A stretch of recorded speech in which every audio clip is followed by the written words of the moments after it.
Hello everyone, thank you very much for joining us and welcome to this webinar where we will be exploring how LS-DYNA and the Oasys suite can be leveraged in EV battery system design and analysis projects.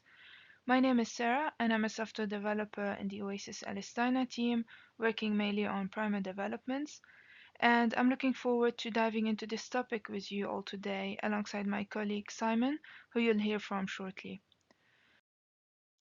Before we get underway, let's review the critical role of EV battery modeling. So in today's rapidly evolving automotive landscape, electric vehicles have emerged as a cornerstone of sustainable transportation. And at the heart of every electric vehicle lies its battery. Understanding and accurately modeling these batteries is not just a technical challenge, but a pivotal factor in driving innovation and facilitating the development of safer and more reliable battery systems, which is crucial for both consumer trust and regulatory compliance. Throughout this session, we will explore how LS-DYNA and the Oasys suite can help you in your battery modeling and analysis workflow. So the content will be structured into two main parts. I will start by demonstrating the new battery setup tool that we've introduced in Oasys PRIMER version 21 to assist you in modeling pouch geometry EV battery cells. And my colleague Simon will then showcase how the Oasys software and the LS-DYNA solver can be used to address many of the load cases required by battery regulations. So let's get started with the battery setup tool in Primer, the motivation for its development, and how it can assist you in building your battery cell models. Now, just to set the scene, I'll give a brief overview of the composition of a typical EV battery package. So the basic building blocks are the unit cells that typically consist of lithium-ion chemistry and are decomposed into different types of layers. The positive and negative current collectors, an electrolyte solution that carries the positively charged ions from anode to cathode through an electric insulator or a separator. Multiple unit cells are typically connected in series and parallel configurations to achieve the desired voltage and capacity. Cells are then grouped together into modules, which provide structural support and thermal management. The modules are then assembled into a larger unit housed within a protective enclosure to ensure safety and durability. Now, the modeling and analysis of battery cells is a multi-scale and multi-physics problem, considering the electrochemical, structural, and thermal aspects. And this is facilitated through the Randles capabilities offered by the electromagnetic solver within LS-DYNA, which simulates the electrochemical reactions of a battery cell through equivalent distributed electrical circuits called Randles circuits. This can be achieved at different scales or level of detail through four types of keywords. At a microscale, EM-Randles solid requires the explicit modeling of the composite layers of the unit cell as solid elements and is best suited to model single unit cell batteries due to its substantial computational demand. At a mesoscale, the EM-Randles T-shell allows the implicit modeling of the layers as T-shell composite layers, which will then be decomposed into solids by LS-DYNA, and is best suited for applications requiring detailed analysis of multi-unit cell batteries. At a macro scale, the EM-Randles BATMAC can be used to model the whole unit cell as a single solid part, which would save considerable computational time and could therefore be more appropriate for multiphysics analysis. And finally, the EM-Randles meshless keyword can be used to model floating Randles circuits without specific physical structural requirements, suitable for modeling external short circuits, for example. However, manually building the cell model requires careful consideration and effort, and is a multi-step process that includes meshing the layers and the attached tab structure, connecting the tabs to the layers structurally and electrically, defining the electromagnetic properties of the different components, defining the Randles parameters and relevant analysis keywords. Which is why in Oasys PRIMER version 21, we've introduced the battery setup tool to expedite the creation of pouch geometry battery cell models. The tool provides guidance through the different stages of model creation, supports all 4 LS-DYNA Randles modeling scales, and automates the creation of some of the required keywords when possible. So once the desired Randle scale is selected, the structure of the cell layers can be created by providing the dimensions, meshing density, and the material information.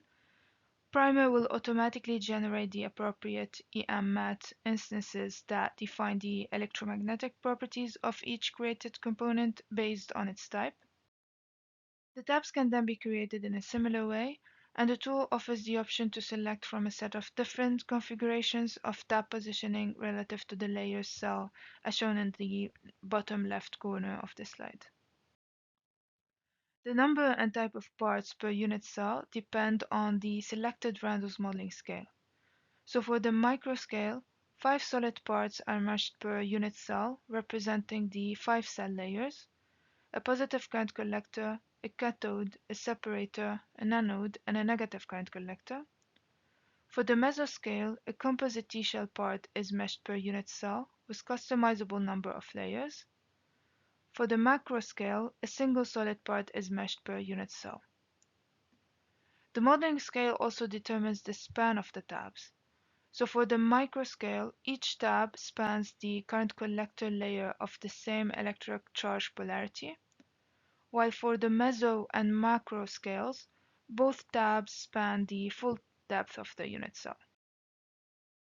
Now, regardless of the selected scale, the structural connection between the tabs and the layers mesh can easily be managed by enabling the creation of constraint nodal rigid bodies.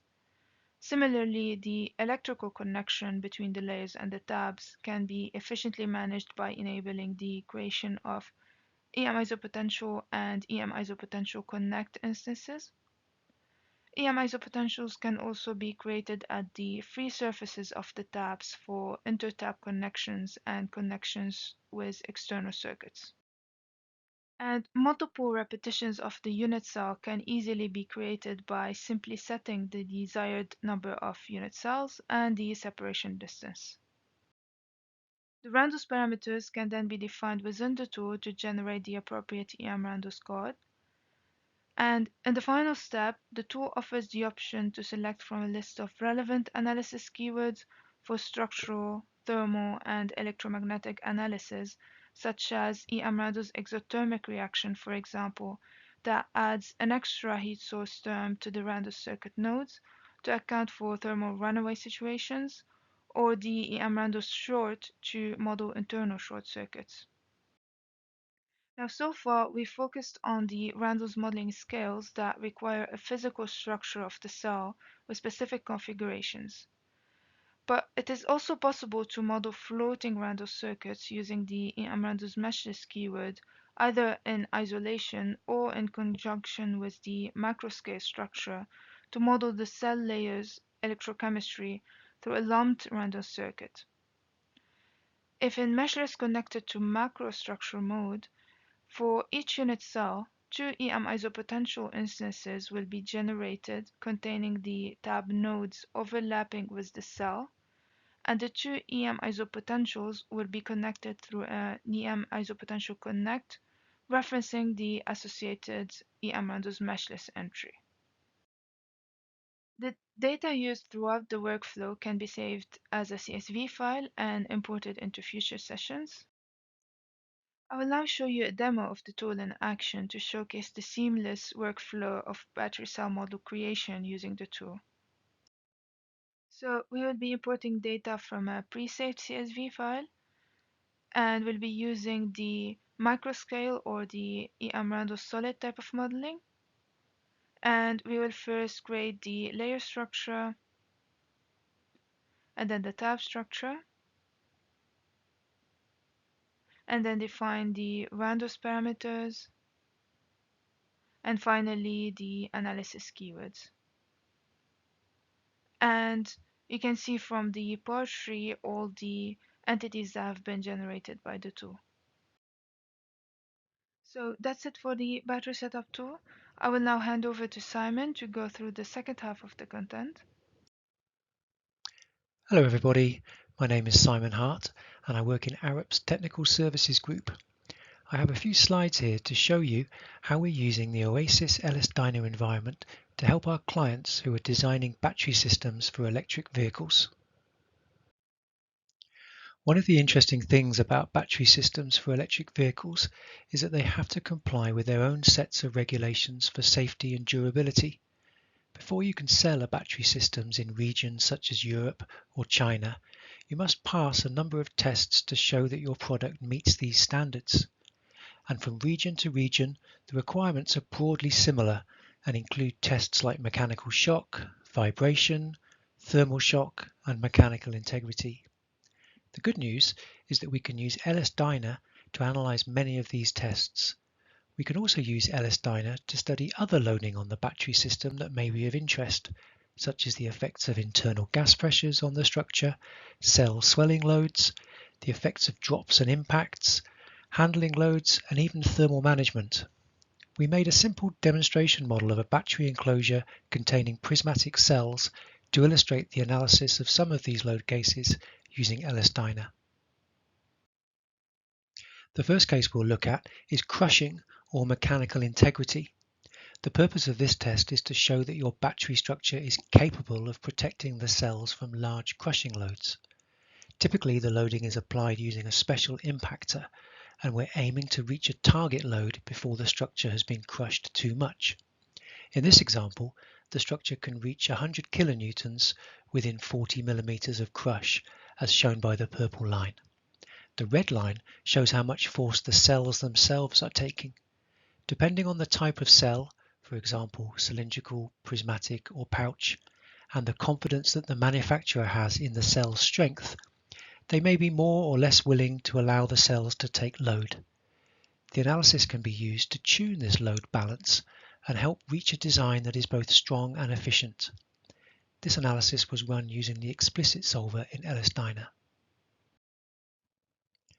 The next example is of mechanical shock. The objective of this test is to show that the battery system is capable of withstanding short duration shocks which could be experienced during a vehicle impact or by passing over a very large bump. In the test, the battery system is bolted to a shaker table that can apply the shock as an acceleration time history. In this example, we've modelled an 8G pulse being applied to our battery model in the vertical direction. We are using the explicit solver again, and we've applied this loading as an acceleration boundary condition.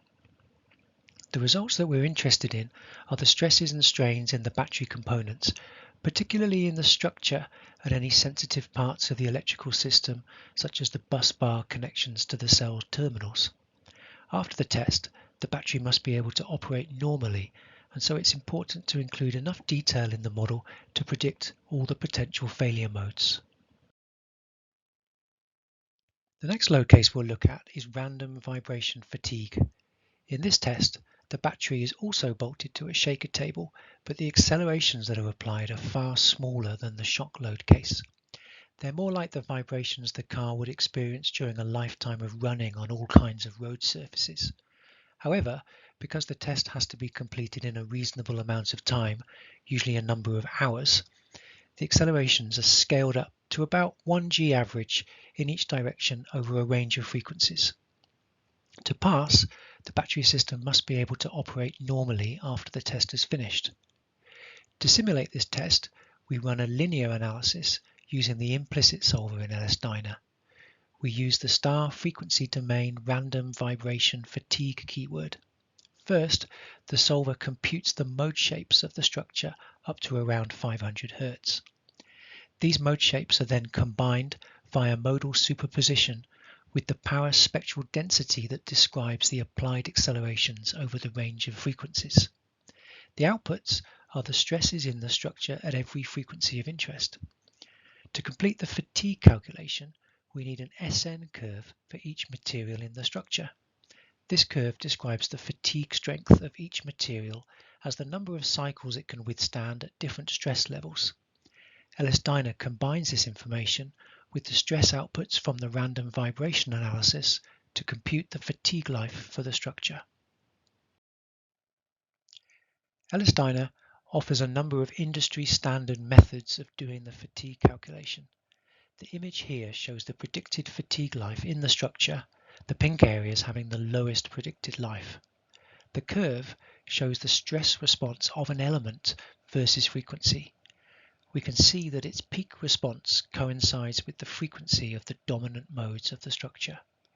The more flexible modes we have at frequencies that align with the input PSD, the more likely we are to have fatigue problems. The next test we'll look at is thermal shock.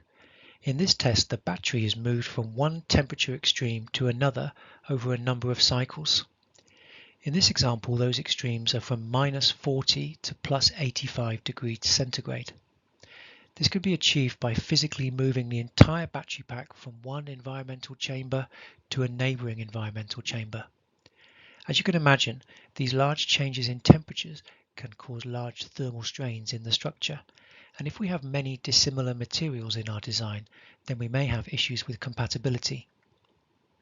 In this example, we've used the implicit solver in LS-DYNA to run a coupled thermomechanical analysis. The analysis simultaneously computes the transient temperature field in the battery system and the thermal strains that result from it. We can check the results from the analysis for stresses and strains that exceed the strengths of the materials in the battery system. We impose the external temperature to our model using a convection boundary condition. The graph on the right shows the imposed temperature as the black line. The red line is a point on the surface of the battery structure that is following the imposed temperature closely. The purple line is a node deep within a battery cell that is following far more slowly due to the time needed for the heat to transfer through the structure. The next load case we'll look at is cell swelling.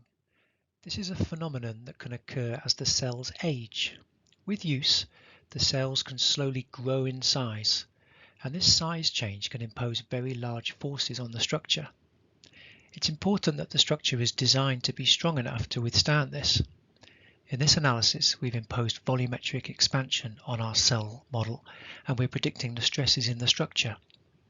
Once again, we're interested in not only the performance of the enclosure, but also details such as the stresses in the cell cans, the bus bars, their laser welds, and other critical fixings and fasteners. Next, we'll look at drop or impact. The manufacturer may be interested in the scenario where the battery system is accidentally dropped or impacted before it's assembled into the vehicle. We can model any number of scenarios using the explicit solver in LS-DYNA to predict the level of damage to the structure and the cells. The next case we'll look at is how well the enclosure can deal with internal gas pressure. This pressure may arise from a thermal runaway, where many complex chemical reactions can create a large volume of gas in a very short period of time. Enclosures are usually engineered with vents, which will allow this overpressure to be safely directed away from the vehicle. The rest of the enclosure must be able to withstand the gas pressure without leakage. The chemical reactions themselves during runaway are complex. In this simple analysis, we've modeled their generation using a mass flow rate curve and an airbag definition. The mass flow rate curve is estimated from information in the literature. We've used the venting feature in the airbag to model the change in pressure when the enclosure vents are activated at 60 kilopascals burst pressure. Although this type of analysis won't correctly model the gas dynamics or any thermal effects, it might be useful to understand the response of the structure to typical pressures. Finally, we'll look at using LS-DYNA to model the thermal management of the battery system. In this model, we're using the Randles circuit feature in LS-DYNA. In its simplest form, the Randles circuit models the impedance of a battery cell under alternating current. Under direct current, this is simply the internal resistance of the cell. It's the internal resistance of the cell that causes it to heat up during charging and discharging. We can notice this effect in our mobile phones and laptops.